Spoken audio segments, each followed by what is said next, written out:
அப்போஸ்தலர் 7ஆம் அதிகாரம். பிரதான ஆசாரியன் அவனை நோக்கி, காரியம் இப்படியா இருக்கிறது என்று கேட்டான். அதற்கு அவன், சகோதரரே, பிதாக்களே, கேளுங்கள். நம்முடைய பிதாவாகிய ஆபிரகாம் காரானூரிலே குடியிருக்கிறதுக்கு முன்னமே மெசபத்தாமியா நாட்டிலே இருக்கும்போது மகிமையின் தேவன் அவனுக்கு தரிசனமாகி, நீ உன் தேசத்தையும் உன் இனத்தையும் விட்டு புறப்பட்டு நான் உனக்கு காண்பிக்கும் தேசத்துக்கு வா என்றார். அப்பொழுது அவன் கல்தையர் தேசத்தை விட்டு புறப்பட்டு காரானூரிலே வாசம் பண்ணினான். அவனுடைய தகப்பன் மரித்த பின்பு அவ்விடத்தை விட்டு நீங்கள் இப்பொழுது குடியிருக்கிற தேசத்திற்கு அவனை அழைத்து கொண்டு வந்து குடியிருக்கும்படி செய்தார்.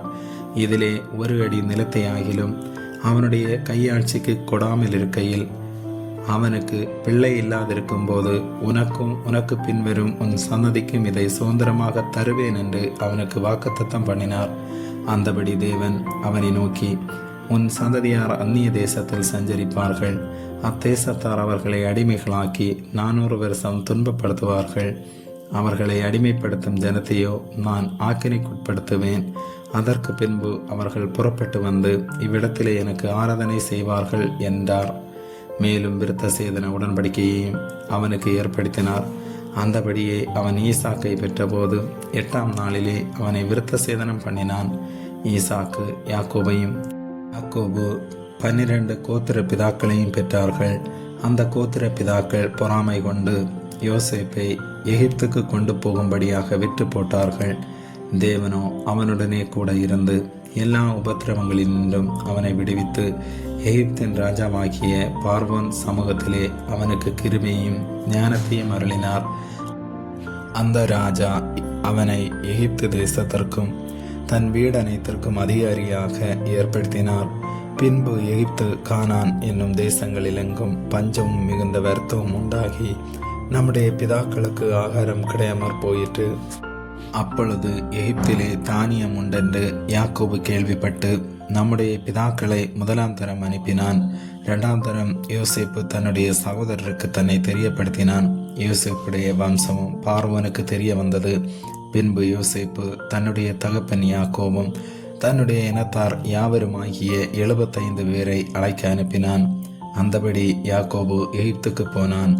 அவனும் நம்முடைய பிதாக்களும் மரித்து அங்கே இருந்து சீகேமுக்கு கொண்டு வரப்பட்டு ஆபிரகாம் சீகேமின் தகப்பனாகிய ஏமோருடைய சந்ததியாரிடத்தில் ரொக்க கிரயத்துக்கு வாங்கியிருந்த கல்லறையில் வைக்கப்பட்டார்கள்.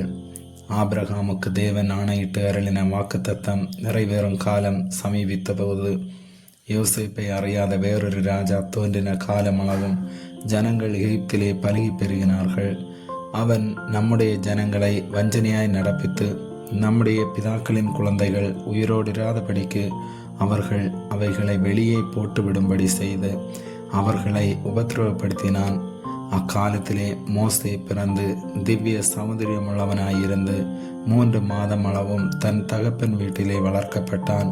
அவன் வெளியே போட்டுவிடப்பட்ட போது பார்வனுடைய குமாரத்தை அவனை எடுத்து தனக்கு பிள்ளையாக வளர்த்தாள்.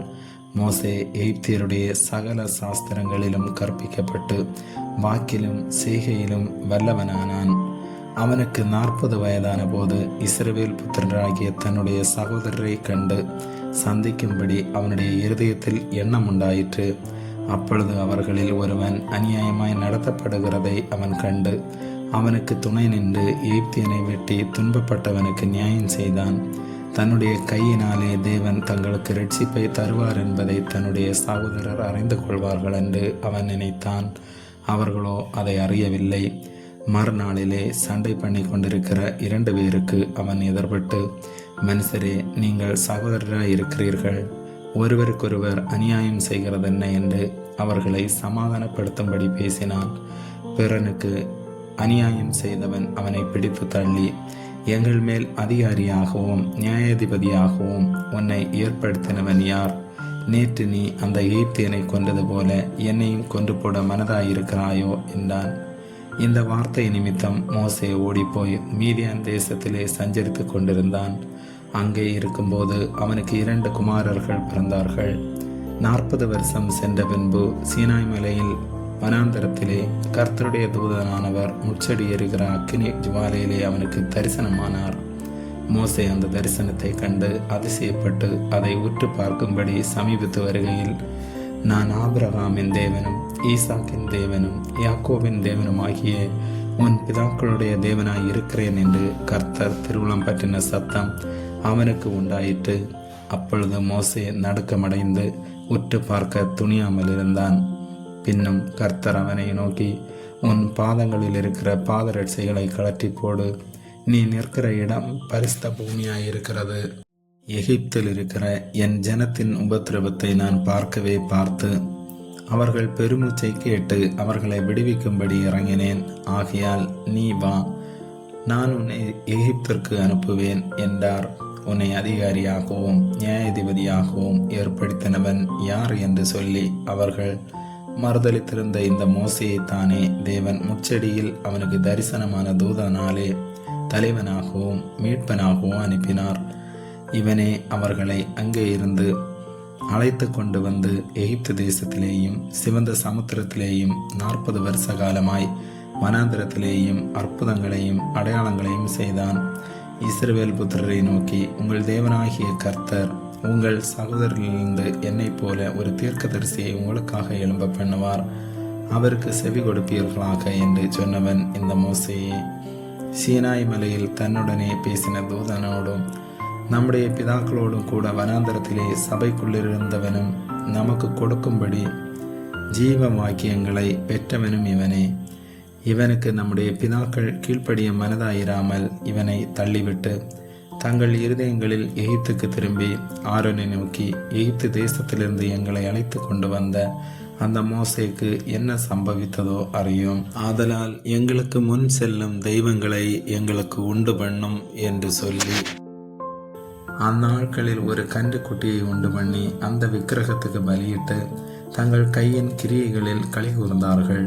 அப்பொழுது தேவன் அவர்களை விட்டு விலகி வானசேனைக்கு ஆராதனை செய்ய அவர்களை ஒப்பு கொடுத்தார்.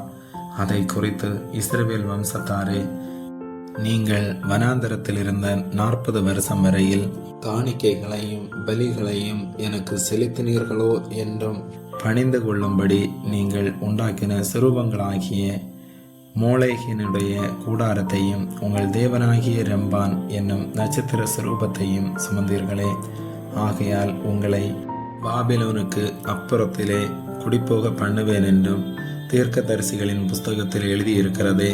மேலும் நீ பார்த்த மாதிரியின்படியே சாட்சியின் கூடாரத்தை உண்டு பண்ணுவாயாக என்று மோசையுடனே பேசினவர் கட்டளையிட்ட பிரகாரமாக அந்த கூடாரம் வனாந்தரத்திலே நம்முடைய பிதாக்களோடு இருந்தது. மேலும் யோசுவாவுடனே கூட நம்முடைய பிதாக்கள் அதை பெற்றுக்கொண்டு தேவன் அவர்களுக்கு முன்பாக துரத்திவிட்ட புறஜாதிகளுடைய தேசத்தை அவர்கள் கட்டிக்கொள்ளுகையில் அதை அந்த தேசத்தில் கொண்டு வந்து தாவீதின் நாள் வரைக்கும் வைத்திருந்தார்கள். இவன் தேவனிடத்தில் தயவு பெற்றபடியினால் யாக்கோபின் தேவனுக்கு ஒரு வாசஸ்தலத்தை தான் கட்ட வேண்டும் என்று விண்ணப்பம் பண்ணினான். சாலமோனோ அவருக்கு ஆலயத்தை கட்டினான். ஆகிலும் உன்னதமானவர் கைகளினால் செய்யப்பட்ட ஆலயங்களில் வாசமாயிரார். வானம் எனக்கு சிங்காசனமும் பூமி எனக்கு பாதப்படியுமாயிருக்கிறது. எனக்காக நீங்கள் எப்படிப்பட்ட வீட்டை கட்டுவீர்கள்? நான் தங்கியிருக்கத்தக்க ஸ்தலம் எது? இவைகள் எல்லாவற்றையும் என்னுடைய கரம் உண்டாக்கவில்லையா என்று கர்த்தர் உரைக்கிறார் என்று தீர்க்கதரிசி சொல்லி இருக்கிறானே. வணங்கா கழுத்துள்ளவர்களே, இருதயத்திலும் செவிகளிலும் விருத்த சேதனம் பெறாதவர்களே, உங்கள் பிதாக்களைப் போல நீங்களும் பரிசுத்த ஆவிக்கு எப்பொழுதும் எதிர்த்து நிற்கிறீர்கள். தீர்க்கதரிசிகளில் யாரை உங்கள் பிதாக்கள் துன்பப்படுத்தாமல் இருந்தார்கள்? நீதிபதிகளுடைய வருகையை முன்னறிவித்தவர்களையும் அவர்கள் கொலை செய்தார்கள். இப்பொழுது நீங்கள் அவருக்கு துரோகிகளும் அவரை கொலை செய்த பாதகருமாயிருக்கிறீர்கள். தேவதூதரை கொண்டு நீங்கள் நியாயப்பிரமாணத்தை பெற்றிருந்தும் அதை கை கொள்ளாமற் போனீர்கள் என்றான். இவைகளை அவர்கள் கேட்டபொழுது மூர்க்கமடைந்து அவனை பார்த்து பல்லை கடித்தார்கள்.